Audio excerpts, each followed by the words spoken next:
소말리아가 35억 배럴의 석유를 한국에게만 쏟아붓고 있습니다. 오직 한국만이 조건 없이 우리를 도왔다. 중국은 우리의 석유만 노렸다. 미국은 테러만 신경 썼다. 러시아는 무기만 팔았다. 그런데 한국은 우리 아이들의 이름을 외워줬다. 우리를 숫자가 아닌 사람으로 본 유일한 나라였다. 절망의 땅에서 희망을 심은 한국인들, 그들의 헌신이 1,000억 달러의 경제적 보답으로 돌아온 놀라운 스토리를 지금 공개합니다. 저는 마르쿠스 벤슨입니다. 스웨덴 국제개발협력청 시다의 아프리카 지역 총괄이죠. 저는 스톡홀름 본부의 회의실에서 소말리아 현황 보고서를 검토하고 있었어요. 보고서의 한 문장이 제 눈길을 끌었습니다. 한국, 소말리아 지속 주둔 12년째. 저는 비웃음을 터뜨렸습니다. 12년이라고요? 그 지옥 같은 곳에서? 완전히 비이성적이군요. 제가 팀원들 앞에서 말했습니다. 감정에 휘둘린 원조의 전형적인 사례입니다. 우리 스웨덴이라면 절대 하지 않을 선택이에요.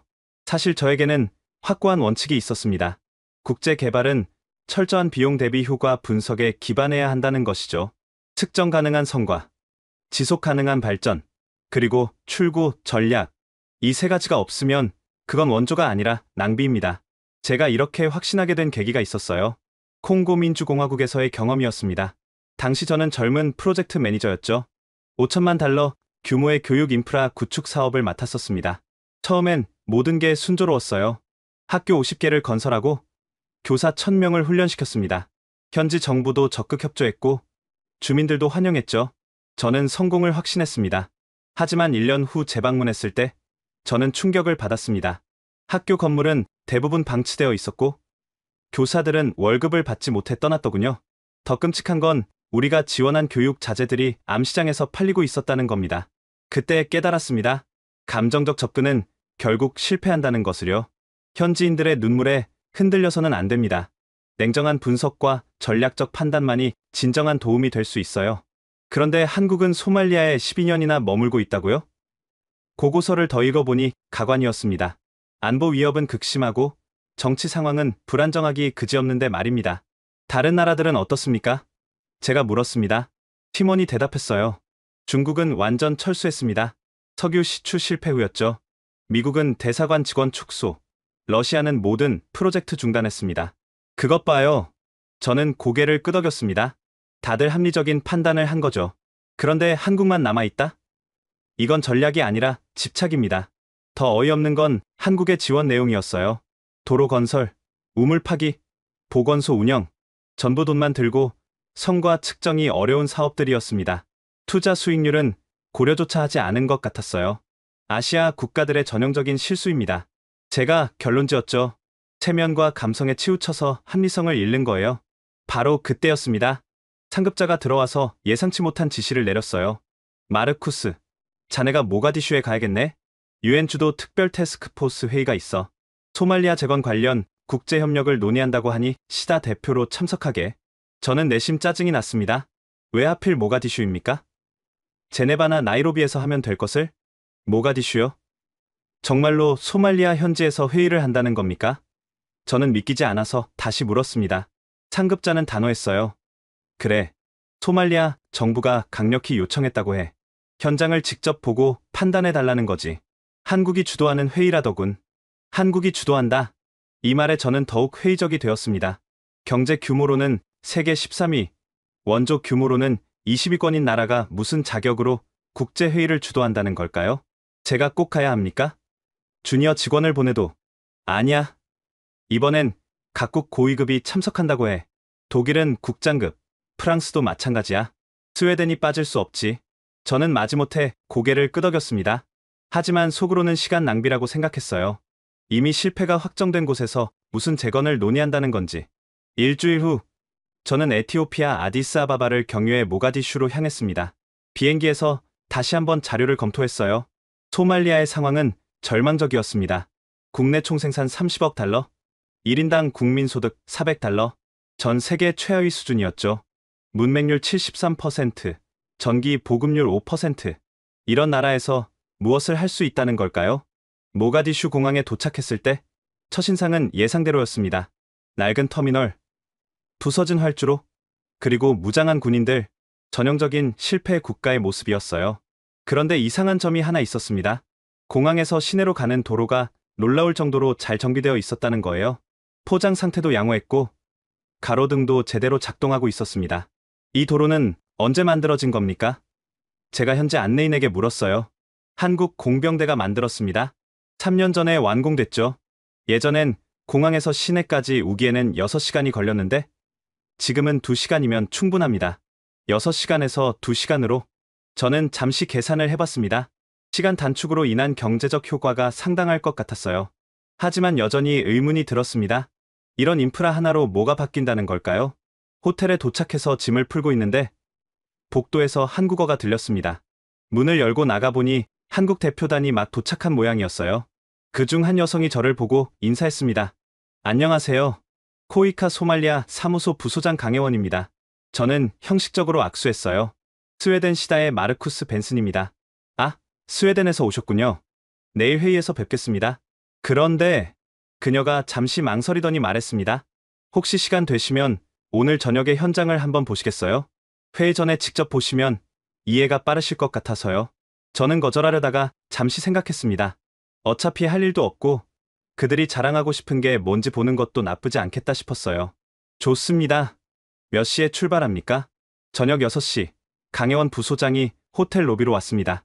그녀는 편안한 차림이었지만 방탄조끼를 착용하고 있었어요. 안전을 위해서 착용하셔야 합니다. 그녀가 제게도 조끼를 건넸어요. 저는 내심 한숨이 나왔습니다. 이런 위험한 곳에서 12년을 버틴다는 게 정상적인 판단일까요? 차는 모가디슈 외곽으로 향했습니다. 창밖 풍경은 예상대로였어요.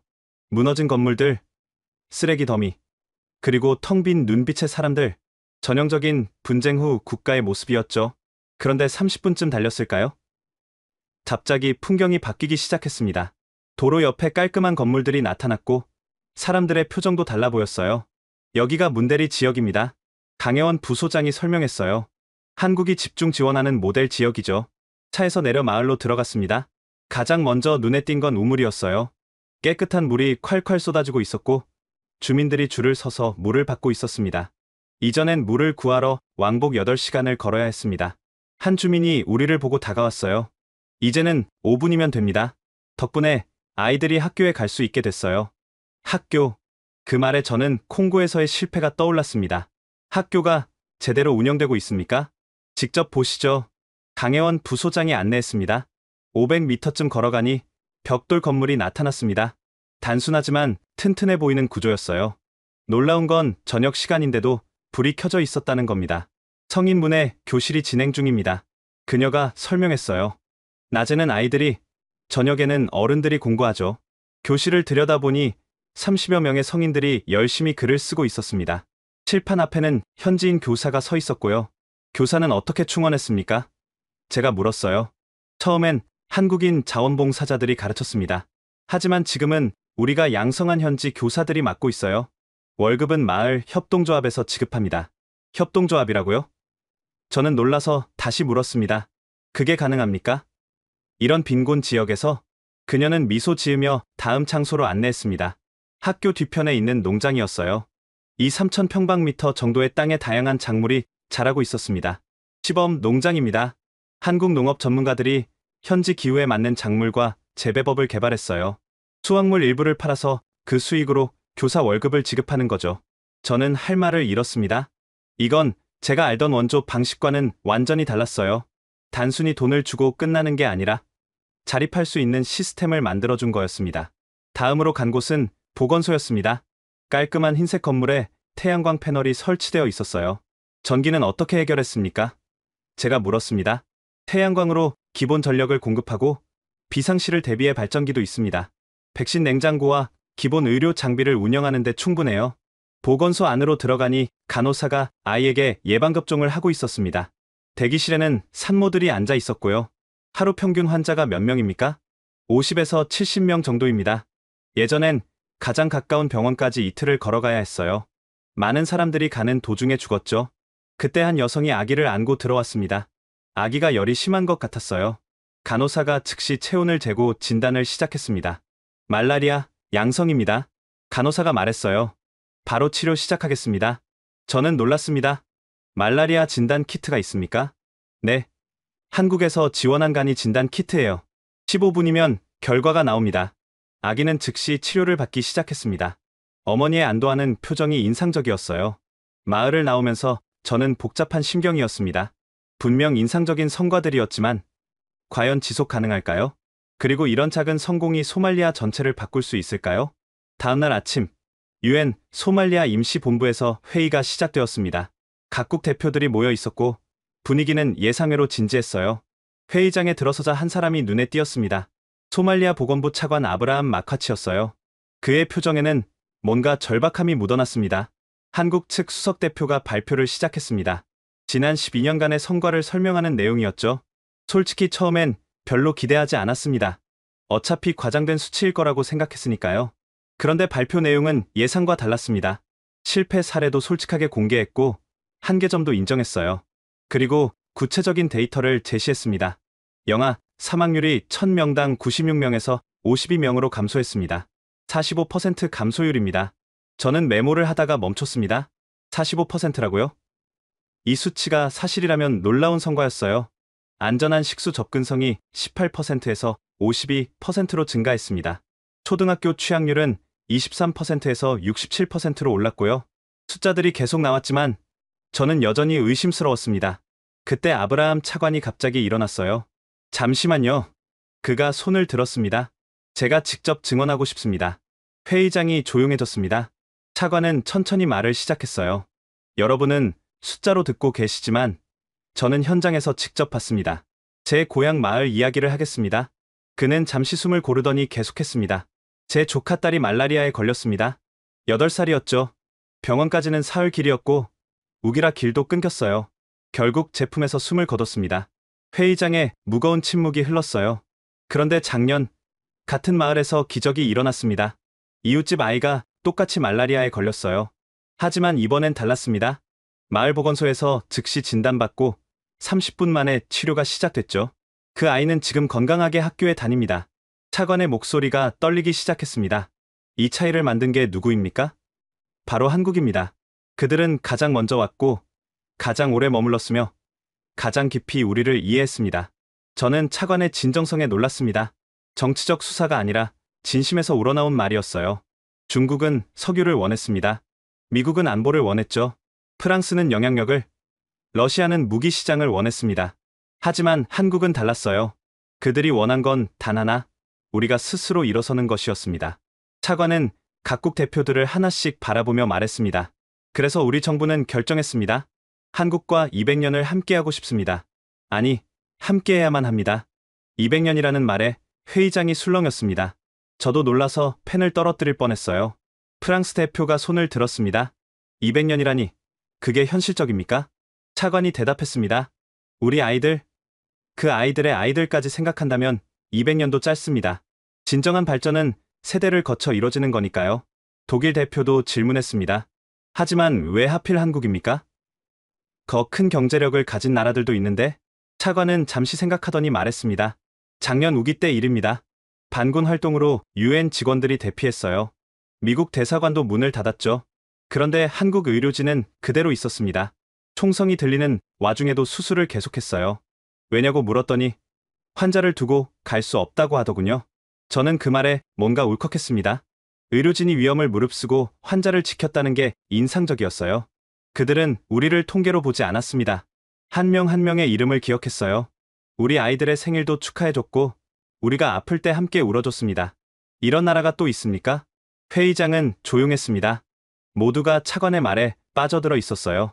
그때 강혜원 부소장이 조용히 말했습니다. 저희도 많이 배웠습니다. 소말리아 분들의 강인함과 희망을 보면서 오히려 저희가 더 많은 걸 얻었어요.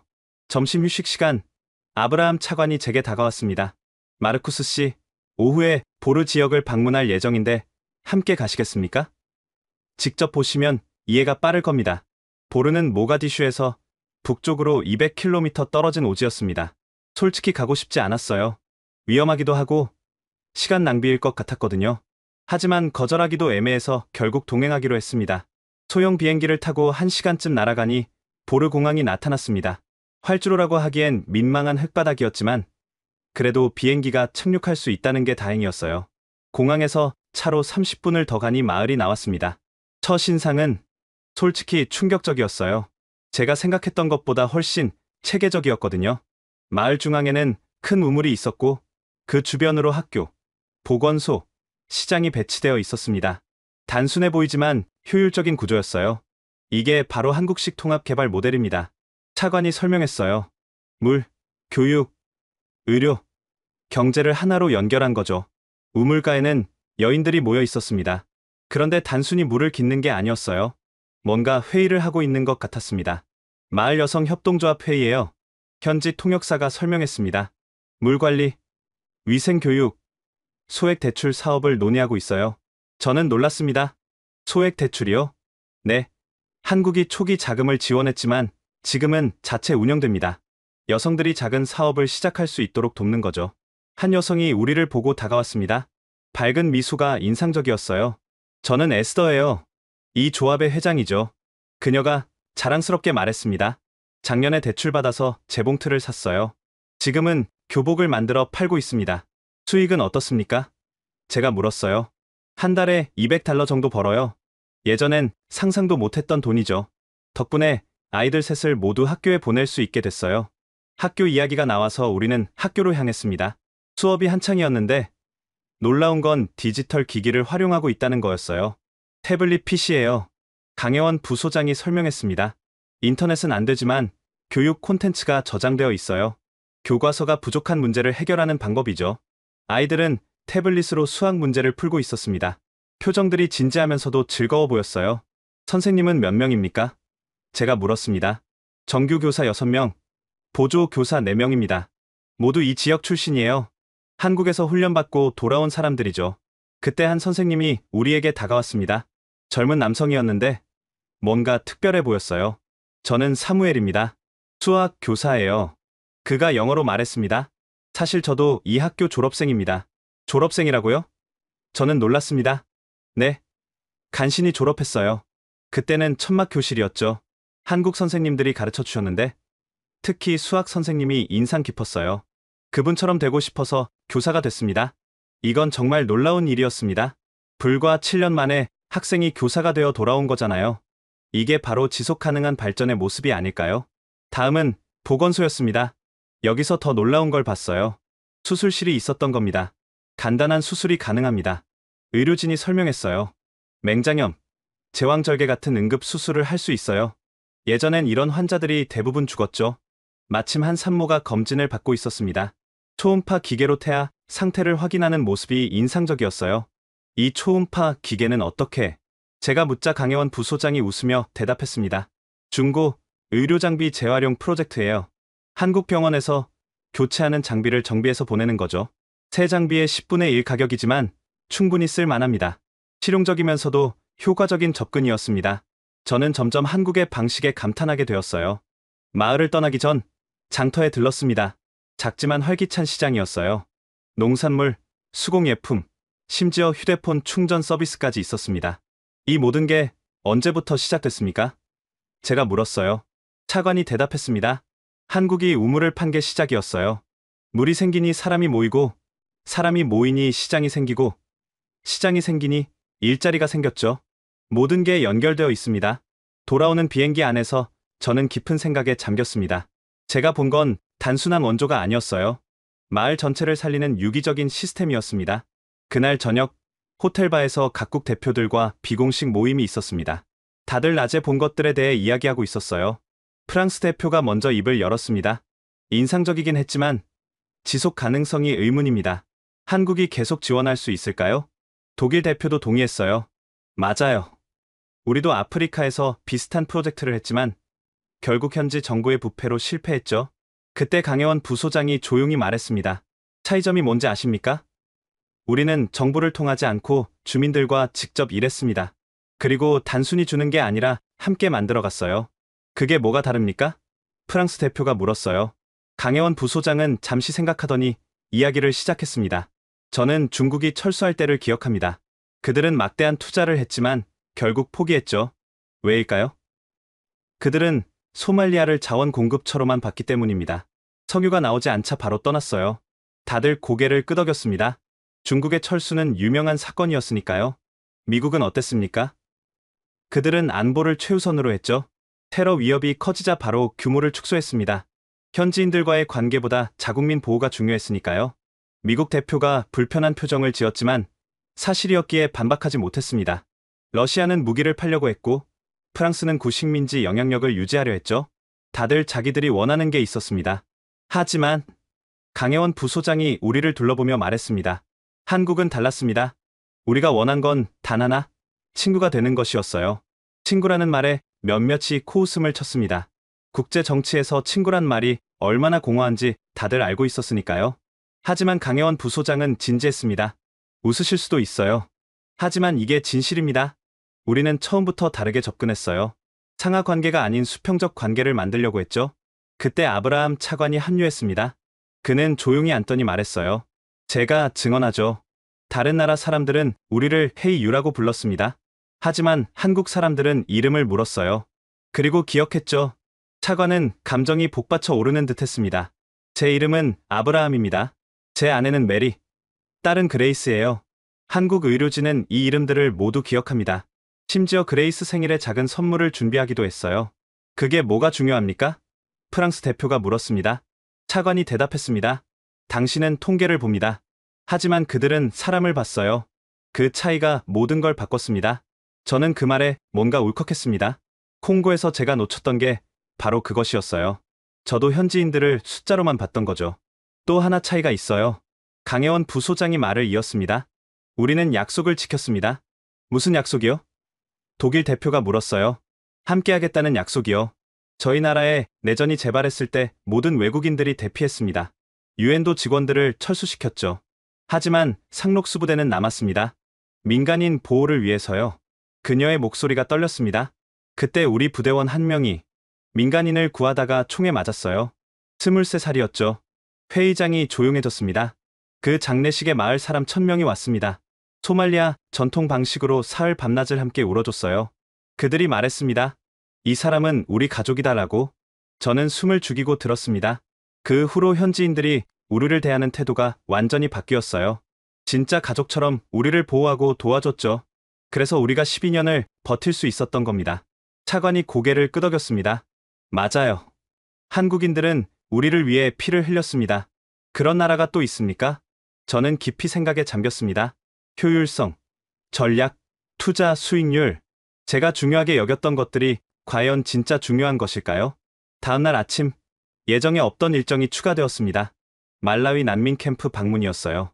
소말리아 내전을 피해 온 사람들이 임시로 거주하는 곳이었죠. 왜 난민 캠프를 가야 합니까? 저는 불평했습니다. 우리가 논의할 건 개발 협력이지 난민 문제가 아니잖아요. 강혜원 부소장이 설명했습니다. 이곳에서 한국이 어떤 존재인지 가장 잘 알 수 있을 겁니다. 난민들의 증언을 들어보세요. 캠프는 모가디슈에서 동쪽으로 50km 떨어진 곳에 있었습니다. 들어서자마자 느낀 건 절망적인 분위기였어요. 천막들이 끝없이 이어져 있었고 사람들의 표정은 어두웠습니다. 그런데 이상한 일이 벌어졌습니다. 우리 일행을 본 사람들이 갑자기 몰려들기 시작한 거예요. 한국, 한국! 그들이 외쳤습니다. 처음엔 구호물자를 달라는 줄 알았어요. 하지만 아니었습니다. 그들은 뭔가 간절히 묻고 있었습니다. 통역을 통해 알게 된 내용은 충격적이었습니다. 그들은 자기 마을에 있는 한국팀의 안부를 묻고 있었던 거예요. 한 노인이 앞으로 나왔습니다. 혹시 뚱가 마을의 박 선생님을 아십니까? 우리 손자를 가르쳤던 분인데. 다른 여성도 물었어요. 리어 지역보건소의 김 간호사님은 잘 계신가요? 제 딸을 살려준 분이에요. 강혜원 부소장은 일일이 대답하려 노력했습니다. 어떤 이름은 알고 있었고 어떤 이름은 확인이 필요했어요. 저는 이 광경을 보며 놀랐습니다. 난민이 되어서도 한국팀을 가족처럼 걱정하고 있다니. 그때 한 젊은 여성이 아이를 안고 다가왔습니다. 그녀의 이야기는 더욱 감동적이었어요. 저는 은혜예요. 이 아이 이름도 은혜죠. 한국말로 그레이스라는 뜻이래요. 왜 한국 이름을 지었습니까? 제가 물었어요. 그녀의 눈에 눈물이 고였습니다. 3년 전 제가 이 아이를 임신했을 때 남편이 내전으로 죽었어요. 절망해서 자살하려고 했죠. 그때 한국 상담사가 저를 발견했어요. 그녀는 잠시 말을 멈추고 아이를 꼭 안았습니다. 그분이 석 달 동안 매일 찾아왔어요. 밥을 해주고 이야기를 들어주고 함께 울어줬죠. 출산할 때도 옆에 있어줬어요. 그래서 아이 이름을 은혜라고 지었습니다. 그분은 지금 어디에?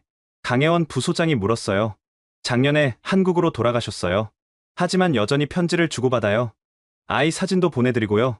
이건 단순한 원조 관계가 아니었습니다. 진짜 인간적인 유대였어요. 캠프를 더 둘러보니 놀라운 걸 발견했습니다. 난민들이 자체적으로 학교를 운영하고 있었는데 한국에서 배운 방식을 그대로 적용하고 있었어요. 우리가 떠나온 마을에서 한국 선생님들이 이렇게 가르쳤어요. 임시 교사 한 명이 설명했습니다. 교과서가 없어도 가르칠 수 있는 방법을 배웠죠. 아이들은 땅바닥에 막대기로 글자를 쓰고 있었습니다. 열악한 환경이었지만 배움에 대한 열정은 뜨거웠어요.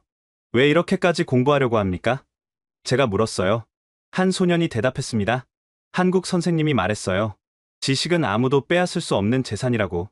언젠가 마을로 돌아가면 배운 걸로 나라를 다시 세울 거예요. 이 말을 듣고 저는 깊이 감동했습니다. 절망적인 상황에서도 희망을 잃지 않는 이유가 교육이었던 거예요. 캠프 한쪽에서는 여성들이 모여 뭔가를 만들고 있었습니다. 가까이 가보니 전통 수공예품이었어요. 이것도 한국에서 배웠어요. 한 여성이 말했습니다. 기술을 가르쳐주고 팔로도 연결해줬죠. 덕분에 캠프에서도 작은 수입이 생겼어요. 제품을 살펴보니 꽤 훌륭했습니다. 단순한 자선이 아니라 자립을 돕는 방식이었어요. 캠프를 떠나기 전 놀라운 장면을 목격했습니다. 난민 대표들이 모여서 회의를 하고 있었는데 안건이 특별했어요. 우리가 마을로 돌아가면 한국처럼 해보자. 한 대표가 말했습니다. 우물부터 시작해서 학교, 보건소를 하나씩 만들어가는 거야. 다른 대표가 덧붙였습니다. 맞아. 한국이 우리에게 보여준 것처럼 우리도 할 수 있어. 서로 돕고 함께 일어서는 거지. 저는 이 대화를 들으며 깨달았습니다. 한국이 남긴 건 단순한 시설이 아니었어요. 희망과 방법, 그리고 할 수 있다는 믿음이었습니다. 돌아오는 길에 저는 강혜원 부소장에게 물었습니다. 이 모든 관계를 어떻게 유지합니까? 인력도 예산도 한정적일 텐데. 그녀는 미소 지으며 대답했습니다. 비결은 없어요. 그저 진심으로 대하는 것뿐이죠. 한번 맺은 인연을 소중히 여기고 약속을 지키려고 노력해요. 하지만 효율적이지 않잖습니까? 제가 지적했어요. 효율성이 전부는 아니에요. 그녀가 대답했습니다. 때로는 비효율적으로 보이는 것이 가장 효과적일 수 있죠. 신뢰처럼요. 그날 오후 갑작스러운 무선 연락이 왔습니다. 보르 지역에서 산모가 위급하다는 내용이었어요. 태아가 거꾸로 있어서 제왕절개가 필요한데 현지 보건소에서는 수술이 불가능하다는 거였죠. 모가디슈 병원까지 후송해야 합니다. 의료팀 책임자가 말했습니다. 하지만 문제가 있어요. 가는 길에 반군 검문소가 있다는 정보가 들어왔습니다. 회의실에 긴장감이 돌았습니다. 반군은 예측할 수 없는 존재였으니까요. 다른 길은 없습니까? 누군가 물었어요. 우회하면 6시간이 더 걸립니다. 산모가 버티지 못할 거예요. 그때 강혜원 부소장이 일어났습니다. 제가 가겠습니다. 반군 지역을 여러 번 통과해봤으니까요. 위험합니다. 차관이 말렸어요. 특히 외국인은 더 위험해요. 하지만 그녀는 단호했습니다. 산모와 아기의 생명이 걸려 있어요. 가만히 있을 수 없습니다. 결국 의료팀과 호위 병력이 출발하기로 했습니다. 저도 충동적으로 따라가겠다고 했어요. 왜 그랬는지 지금도 잘 모르겠습니다. 구급차는 빠르게 보르를 향해 달렸습니다. 차 안에는 의료진 2명, 운전사, 그리고 무장 경호원 2이 있었어요. 긴장감이 감돌았습니다. 1시간쯤 달렸을까요? 갑자기 앞에 무장한 사람들이 나타났습니다. 반군 검문소였어요. 차에서 내리지 마세요. 경호원이 낮은 목소리로 말했습니다. 제가 먼저 나가서 대화해 보겠습니다. 경호원이 천천히 차에서 내렸습니다. 반군들은 총을 겨누고 있었어요. 숨이 막힐 것 같은 순간이었습니다. 그런데 놀라운 일이 벌어졌습니다. 반군 지휘관이 구급차를 보더니 뭔가 알아본 듯한 표정을 지었어요. 한국? 그가 물었습니다. 경호원이 고개를 끄덕이자 지휘관의 표정이 부드러워졌습니다. 그리고 부하들에게 뭐라고 지시했어요. 강혜원 부소장이 차에서 내렸습니다. 위험한 행동이었지만 그녀는 침착했어요. 안녕하세요. 그녀가 현지어로 인사했습니다. 우리는 의료팀입니다. 산모를 병원으로 후송 중이에요. 지휘관이 다가와서 구급차 안을 들여다봤습니다. 고통스러워하는 산모를 본 그의 표정이 변했어요. 그리고 놀랍게도 그가 말했습니다. 빨리 가세요. 우리가 길을 열어드리겠습니다. 부하들에게 손짓하자 그들이 길 양옆으로 비켰습니다. 심지어 한 명은 앞서 달리며 다음 검문소에 무선 연락을 했어요. 차가 다시 달리기 시작했을 때 저는 강혜원 부소장에게 물었습니다. 도대체 무슨 일입니까? 왜 그들이? 그녀가 설명했습니다. 작년에 그 지휘관의 어머니가 아팠어요. 우리 의료진이 치료했죠. 그때부터 우리를 다르게 봅니다. 반군도 치료해준다는 말입니까? 저는 놀랐어요. 의사는 환자만 봅니다. 소속이 중요한 게 아니에요. 그게 인도주의 원칙이죠. 두 번째 검문소도 무사히 통과했습니다. 첫 번째 지휘관이 미리 연락해둔 덕분이었어요. 하지만 세 번째 검문소에서 문제가 생겼습니다. 다른 파벌의 반군이었던 거예요. 모두 내려! 그들이 소리쳤습니다. 상황이 위험해졌습니다. 이 파벌은 한국 팀과 접촉이 없었던 모양이에요. 그때 산모가 비명을 질렀습니다. 진통이 심해진 거였어요. 의료진이 차 안에서 응급처치를 시작했습니다. 그 모습을 본 반군 중 한 명이 동요했습니다. 젊은 병사였는데 뭔가 고민하는 표정이었어요. 갑자기 그가 지휘관에게 뭐라고 말했습니다. 격렬한 논쟁이 이어졌어요. 나중에 안사시인데 그 젊은 병사의 아내도 임신 중이었다고 합니다. 그래서 산모의 고통에 공감했던 거예요. 결국 지휘관이 한 발 물러났습니다. 10분 안에 떠나라. 그가 말했습니다. 우리는 서둘러 출발했습니다. 다행히 나머지 길은 순조로웠어요. 모가디슈 병원에 도착했을 때 산모는 의식이 희미했습니다. 즉시 수술실로 옮겨졌어요. 2시간의 수술 끝에 아기가 태어났습니다. 건강한 남자아이였어요. 산모도 무사했습니다. 수술을 마친 의사가 나와서 말했습니다. 30분만 늦었어도 위험했을 겁니다. 정말 아슬아슬했어요. 산모의 남편이 눈물을 흘리며 감사 인사를 했습니다. 한국 팀이 아니었다면 정말 감사합니다. 그때 강혜원 부소장이 제게 말했습니다. 이게 우리가 12년째 여기 있는 이유예요. 그날 밤 호텔 라운지에서 강혜원 부소장과 차를 마시게 되었습니다. 낮의 일로 많은 생각이 들었거든요. 오늘 정말 위험했습니다. 제가 말했어요. 그런 위험을 감수할 가치가 있습니까? 그녀는 천천히 차를 한 모금 마시고 말했습니다. 마르쿠스 씨, 제가 왜 이 일을 하는지 아세요? 저는 고개를 저었습니다. 사실 저에게는 남동생이 있었어요. 강태원, 상록수부대 상사였죠. 과거형으로 말하는 걸 보니 좋지 않은 일이 있었나 봅니다. 동생은 저보다 3살 어렸어요. 어릴 때부터 의협심이 강한 아이였죠. 불의를 보면 참지 못하는 성격이었어요. 그녀의 눈빛이 먼 곳을 보고 있었습니다. 저는 동생이 상록수부대 지원을 하겠다고 했을 때 가족들이 모두 반대했어요. 위험하다고. 왜 남의 나라 일에 목숨을 거느냐고요. 하지만 동생은 고집을 꺾지 않았습니다. 누군가는 가야 하잖아요. 도움이 필요한 사람들이 있는데 모른 척할 수 없어요. 그게 동생의 대답이었어요. 강혜원 부소장은 가방에서 낡은 편지 봉투를 꺼냈습니다. 동생이 파견 가기 전날 저에게 준 편지예요. 혹시 무슨 일이 생기면 읽어보라고 했죠. 농담인 줄 알았는데 그녀의 손이 미세하게 떨렸습니다. 동생은 첫 파견을 갔고 얼마 후에 2번째 파견을 갔어요. 그때까지는 잘 지냈죠. 현지에 친구들이 생겼다면서 더 가야겠다고 하더군요. 친구들이요? 제가 물었습니다. 네. 마을 아이들이랑 친해졌대요. 특히 다니엘이라는 소년을 자주 언급했죠. 총명한 아이인데 학교가 없어서 공부를 못한다고 안타까워했어요. 그녀는 잠시 말을 멈추고 차를 마셨습니다. 2번째 파견 때는 개인 돈으로 학용품을 잔뜩 사갔어요. 연필, 공책, 지우개, 작은 것들이지만 아이들이 너무 좋아했대요. 그때 찍은 사진을 봤는데 동생이 정말 행복해 보였어요. 군복을 입고 있었지만 그냥 동네 형 같았죠. 아이들에게 둘러싸여서 웃고 있었어요. 강혜원 부소장이 휴대폰을 꺼내 사진을 보여줬습니다. 젊은 군인이 아이들과 함께 찍은 사진이었는데 모두가 환하게 웃고 있었어요. 그리고 여름에 3번째 파견을 또 갔어요. 그때는 상황이 많이 안 좋았죠. 내전이 격화되고 있었거든요. 그녀의 목소리가 낮아졌습니다.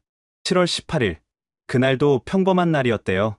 동생은 순찰을 나갔고 마을 사람들은 일상을 보내고 있었죠. 그런데 갑자기 총성이 들렸습니다. 저는 숨을 죽이고 들었습니다. 반군이 마을을 습격한 거예요. 주민들이 학교로 대피했는데 거기에 아이들이 있었죠. 동생이 가르치던 아이들이요. 강혜원 부소장의 눈에 눈물이 고였습니다. 동생은 망설이지 않았대요. 부대 지침상 교전을 피해야 했지만 아이들을 버릴 수 없었던 거죠. 학교로 뛰어갔습니다. 동료들의 증언에 따르면 동생은 아이들을 뒷문으로 대피시켰대요. 다니엘이랑 다른 아이들 수십 명을 안전한 곳으로 보냈죠. 하지만 그녀가 잠시 말을 멈췄습니다. 저는 조용히 기다렸어요. 마지막 아이를 내보내고 돌아서는 순간 총을 맞았습니다. 등에 새 발을. 라운지가 조용했습니다. 배경음악만 낮게 흘러나왔어요. 헬기로 후송했지만 늦었어요. 의식이 있을 때 동료에게 한 말이. 아이들은 다 무사한가요? 다니엘은요? 그게 마지막 말이었대요. 제 눈시울이 뜨거워졌습니다. 장례식 날, 믿기 어려운 일이 일어났어요.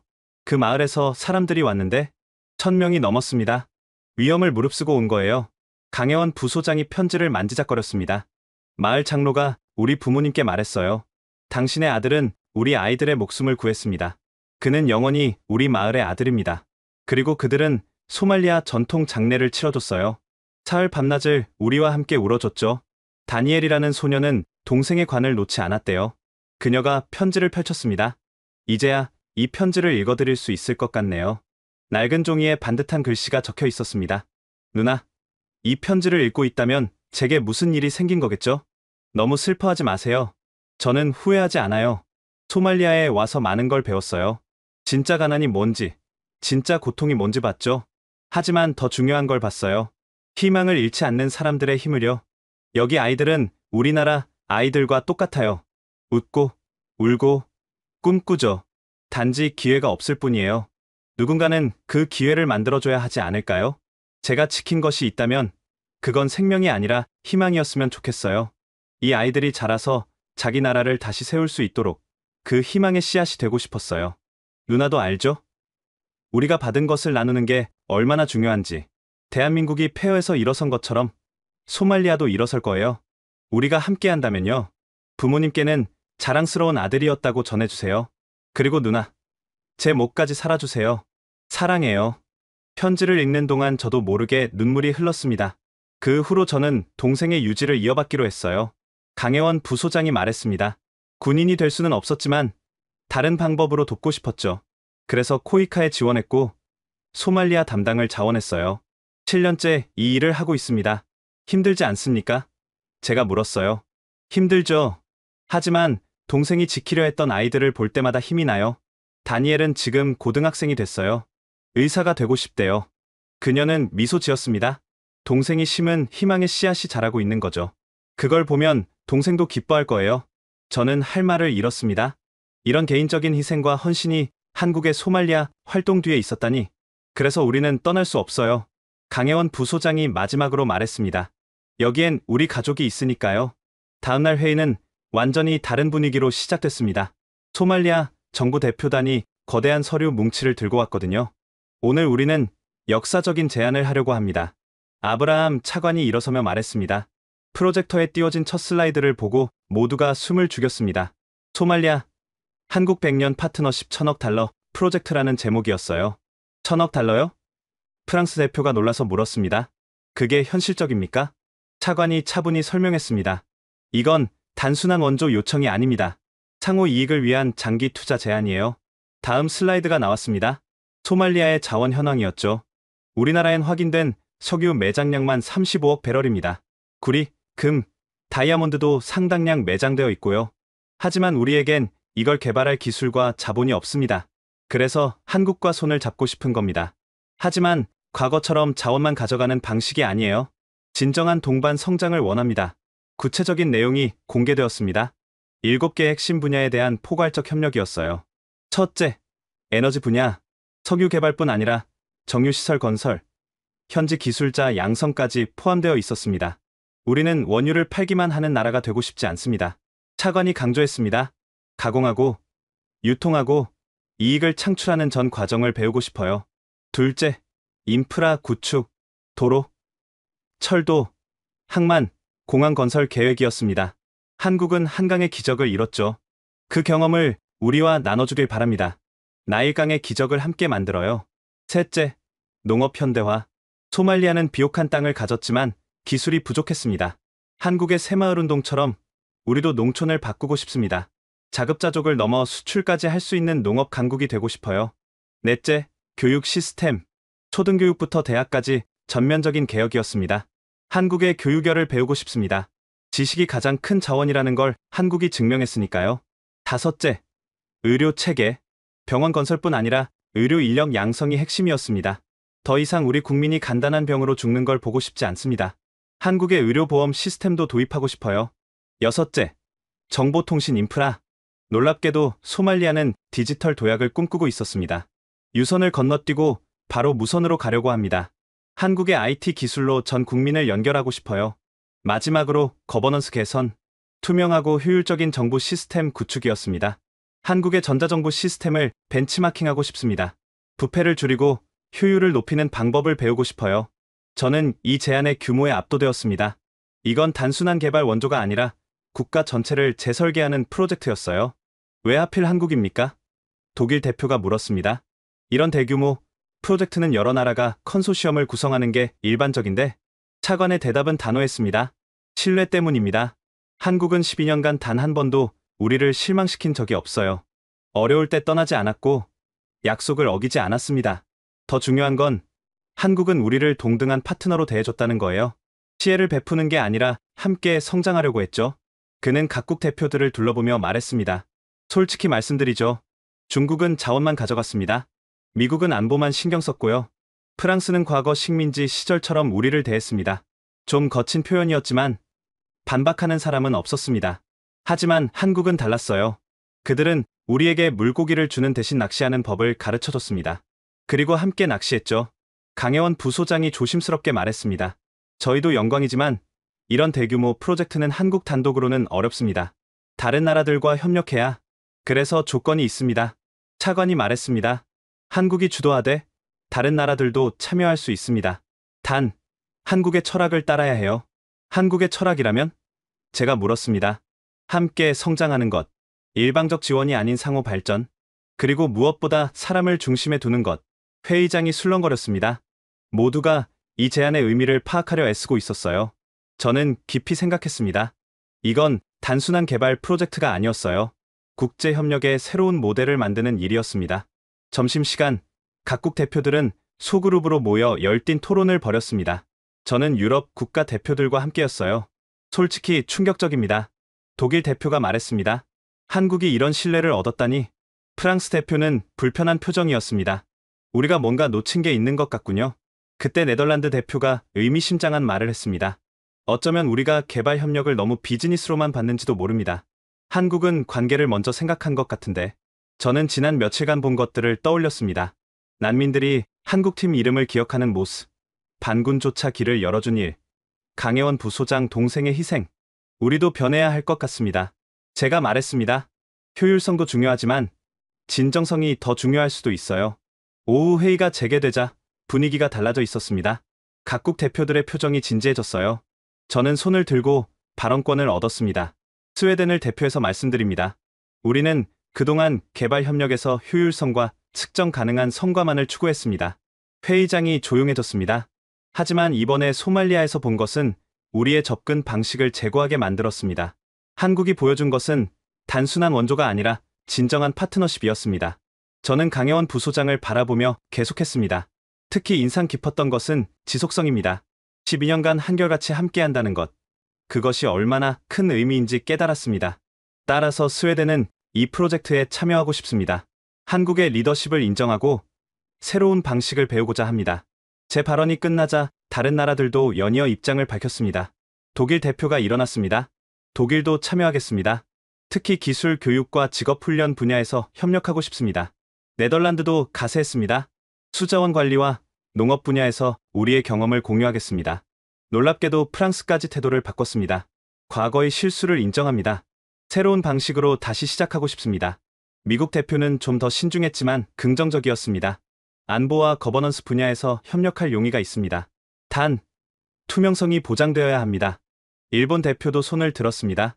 인프라 건설에서 우리의 기술을 제공하겠습니다. 한국과 함께라면 좋은 시너지를 낼 수 있을 것 같습니다. 이런 반응에 아브라함 차관은 감격스러워했습니다. 믿을 수 없습니다. 이렇게 많은 나라가 우리와 함께하겠다니. 강혜원 부소장이 일어서서 말했습니다. 이제 구체적인 협력 방안을 논의해야 합니다. 한국이 전체 조정 역할을 맡되 각국이 전문 분야를 담당하는 방식은 어떨까요? 다음 2시간 동안 열띤 논의가 이어졌습니다. 점차 윤곽이 잡혀갔어요. 한국 전체 조정 및 의료, 교육주도 독일 기술 교육 및 제조업 육성 스웨덴 거버넌스 및 행정 시스템, 네덜란드 수자원 및 농업 프랑스 문화 및 언어, 교육 미국 안보 및 법치 일본 인프라 건설.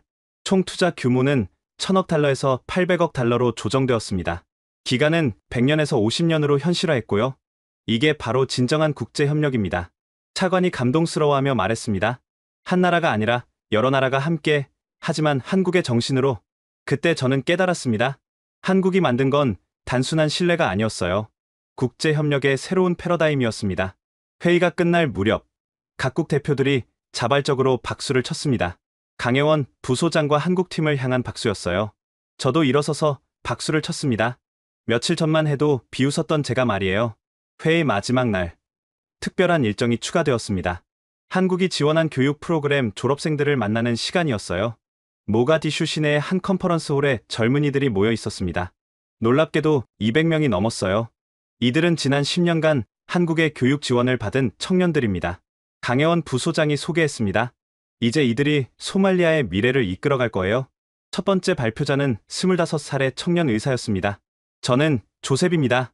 옛날에 한국 의료진에게 은혜를 입었습니다. 그때 저는 말라리아로 죽어가고 있었죠. 그는 잠시 감정을 추스르고 계속했습니다. 한국 의사 선생님이 저를 살려주셨어요. 그리고 말씀하셨죠. 너도 의사가 되어서 다른 사람을 살릴 수 있어. 그 말이 제 인생을 바꿨습니다. 조셉은 한국 장학금으로 우간다에서 의대를 졸업했다고 했습니다. 그리고 소말리아로 돌아와 의료 봉사를 하고 있었어요. 지금까지 3,000명이 넘는 환자를 치료했습니다. 제가 받은 것을 돌려주고 있는 거죠. 다음은 여성 엔지니어였습니다. 저는 그레이스예요.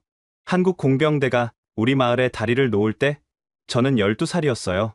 여자가 어떻게 다리를 만드냐고 했더니 한국 여성 장교님이 말씀하셨죠. 한국에서는 여자도 뭐든 할 수 있어.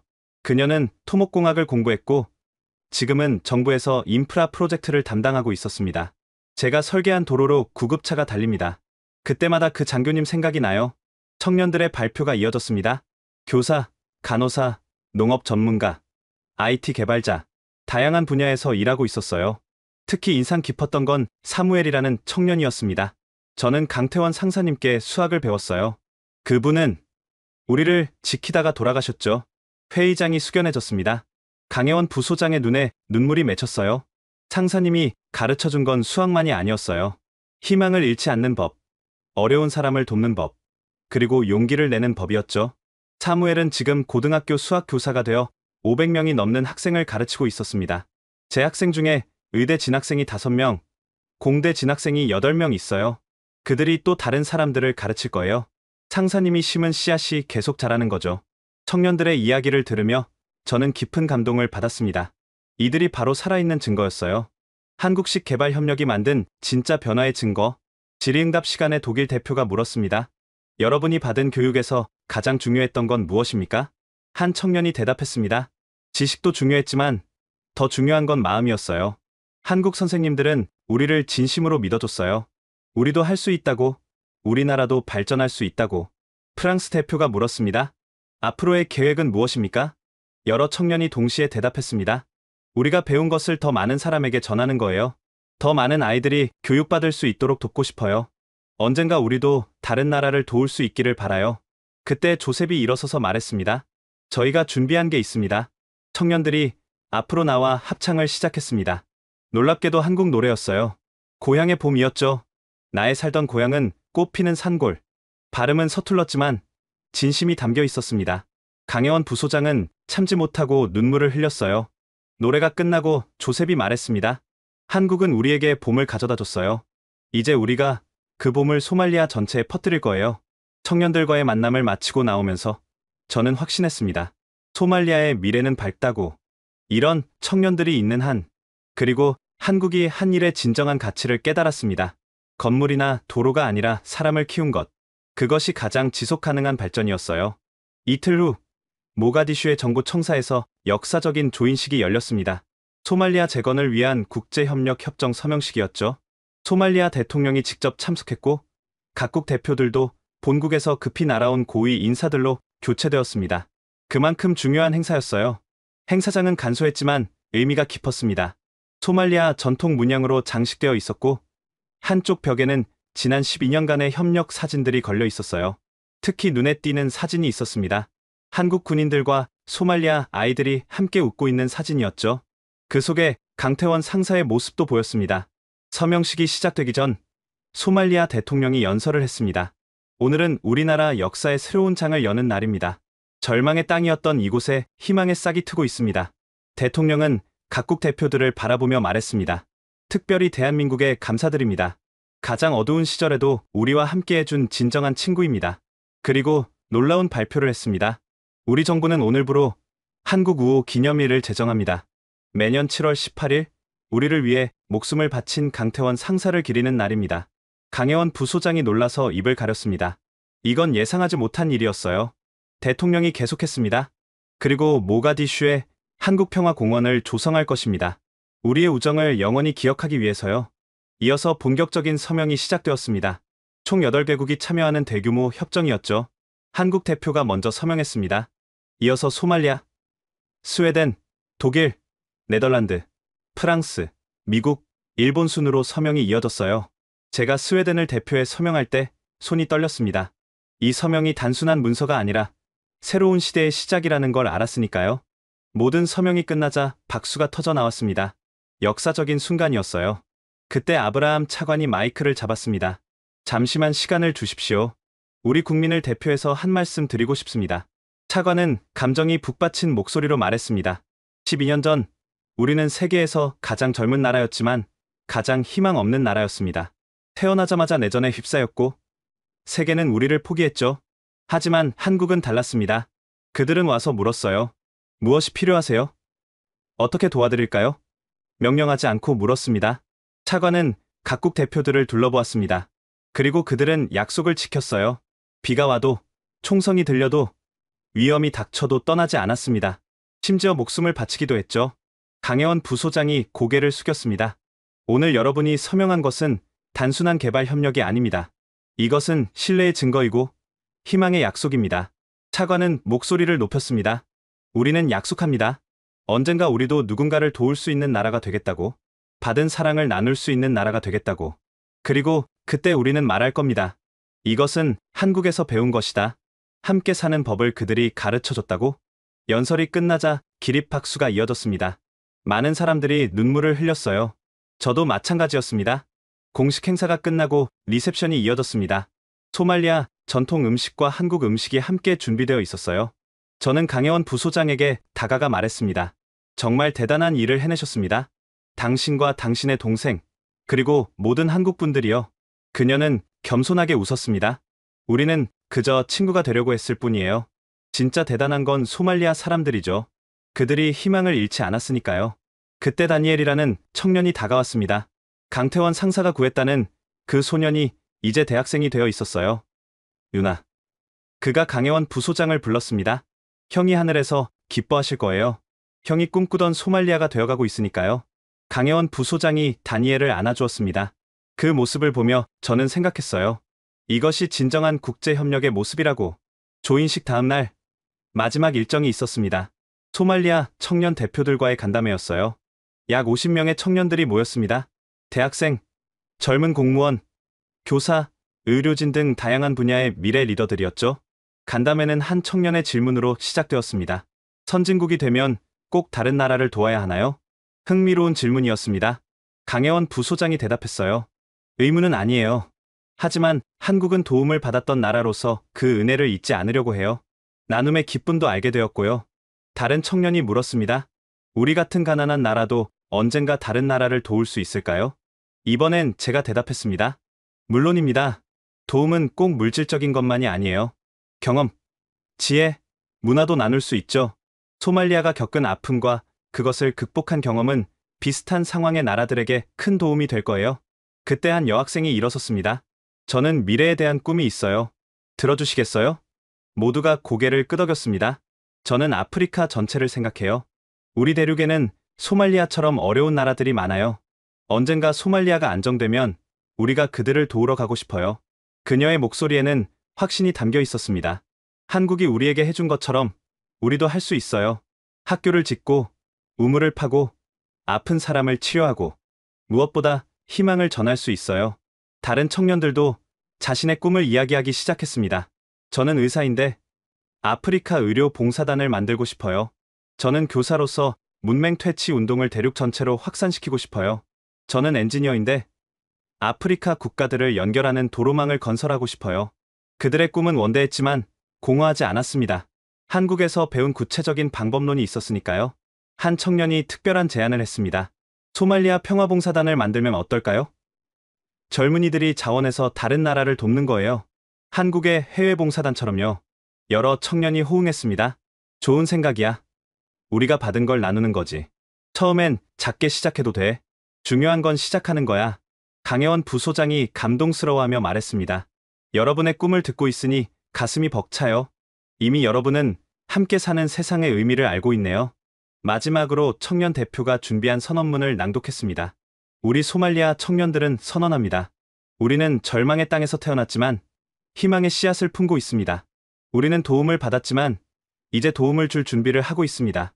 우리는 가난하지만 나눌 마음은 부유합니다. 한국이 보여준 길을 따라 우리도 걸어가겠습니다. 받은 사랑을 기억하고 그 사랑을 전파하겠습니다. 언젠가 누군가 우리를 보고 말할 것입니다. 소말리아가 우리에게 희망을 주었다고? 이것이 우리의 약속입니다. 선언문 낭독이 끝나자 모든 청년이 일어나 박수를 쳤습니다. 저는 그 순간 확신했습니다. 소말리아의 미래는 밝다고, 그리고 그들이 정말로 다른 나라를 도울 날이 올 거라고. 나눔의 선순환, 그것이 한국이 시작한 일의 진정한 가치였습니다. 스톡홀름으로 돌아가는 비행기 안에서 저는 지난 일주일을 되돌아봤습니다. 제 인생에서 가장 충격적이고 감동적인 시간이었어요. 소말리아에 가기 전에 저는 어땠을까요? 효율성에 매몰되어 있었고 숫자로만 세상을 봤습니다. 개발 협력을 투자와 수익의 관점에서만 바라봤죠. 하지만 이제는 다릅니다. 한국이 보여준 것은 완전히 다른 패러다임이었어요. 사람을 중심에 두고 관계를 중시하며 함께 성장하는 것. 그것이 진정한 발전이라는 걸 배웠습니다. 스톡홀름에 도착하자마자 저는 긴급 회의를 소집했습니다. 시다의 전 직원이 모인 자리에서 저는 소말리아에서의 경험을 공유했어요. 우리는 변해야 합니다. 제가 말했습니다. 효율성도 중요하지만 그보다 중요한 게 있어요. 바로 사람입니다. 직원들은 처음엔 의아해했습니다. 효율성을 강조하던 제가 갑자기 다른 이야기를 하니까요. 저는 구체적인 사례들을 들려줬습니다. 난민들이 한국팀 이름을 기억하는 일, 반군조차 길을 열어준 일, 청년들이 꿈을 갖게 된 일. 한국은 12년간 일관되게 한 가지를 했습니다. 사람을 사람으로 대한 것이죠. 그 결과 그들은 1,000억 달러짜리 프로젝트보다 더 값진 것을 얻었어요. 바로 신뢰입니다. 점차 직원들의 표정이 바뀌기 시작했습니다. 특히 현장 경험이 있는 직원들이 크게 공감했어요. 맞아요. 저도 케냐에서 비슷한 경험을 했어요. 현지인들과 진정한 관계를 맺었을 때 프로젝트가 성공했죠. 우간다에서도 그랬어요. 숫자에만 집중하면 정작 중요한 걸 놓치게 돼요. 저는 구체적인 변화 방안을 제시했습니다. 앞으로 우리의 모든 프로젝트에 관계 지표를 추가합시다. 현지인들과 얼마나 깊은 신뢰를 쌓았는지, 그들의 역량이 얼마나 성장했는지를 측정하는 거예요. 그리고 단기 성과에 집착하지 말고 장기적 관점을 가집시다. 한국처럼 10년, 20년을 내다보는 거죠. 회의가 끝난 후 많은 직원이 제게 다가와 감사를 표했습니다. 드디어 우리가 왜 이 일을 하는지 다시 생각하게 됐어요.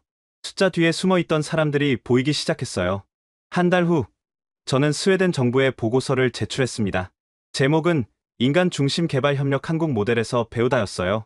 보고서는 큰 반향을 일으켰습니다. 정부뿐 아니라 의회, 시민사회에서도 관심을 보였죠. 스웨덴 국제개발장관이 저를 불렀습니다. 마르쿠스, 당신의 보고서를 읽었네. 매우 인상적이야. 스웨덴도 변화가 필요한 것 같아. 앞으로 스웨덴은 사람 중심 개발 협력 정책을 수립할 계획입니다. 한국 모델을 벤치마킹해서 말이죠. 그리고 가장 기쁜 소식이 있습니다. 소말리아에서 첫 번째 자립 마을이 탄생했다는 거였어요. 외부 지원 없이도 학교와 보건소를 운영할 수 있게 된 마을이 생긴 겁니다. 강혜원 부소장이 보낸 메시지에는 이렇게 적혀 있었습니다. 마르쿠스 씨, 변화의 씨앗이 열매를 맺기 시작했어요. 이제 시작일 뿐이지만 희망이 보입니다. 저는 답장을 보냈습니다. 당신들이 심은 씨앗이 이제 전 세계로 퍼져나가고 있습니다. 함께 사는 세상, 그 꿈이 현실이 되고 있어요.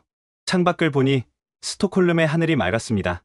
마치 소말리아의 미래처럼, 그리고 우리 모두의 미래처럼 밝고 희망적이었어요. 지금까지 마르쿠스 벤슨이 직접 경험한 소말리아와 한국의 특별한 이야기 어떠셨나요? 절망의 땅에서 피어난 희망, 그리고 진정한 국제 협력의 의미를 함께 느끼셨기를 바랍니다. 한국인으로서 자부심을 느끼셨다면 좋아요와 구독 부탁드립니다.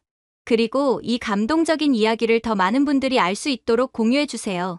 세상을 바꾸는 건 거창한 일이 아니라 작은 나눔에서 시작된다는 걸 함께 전파해주세요. 감사합니다.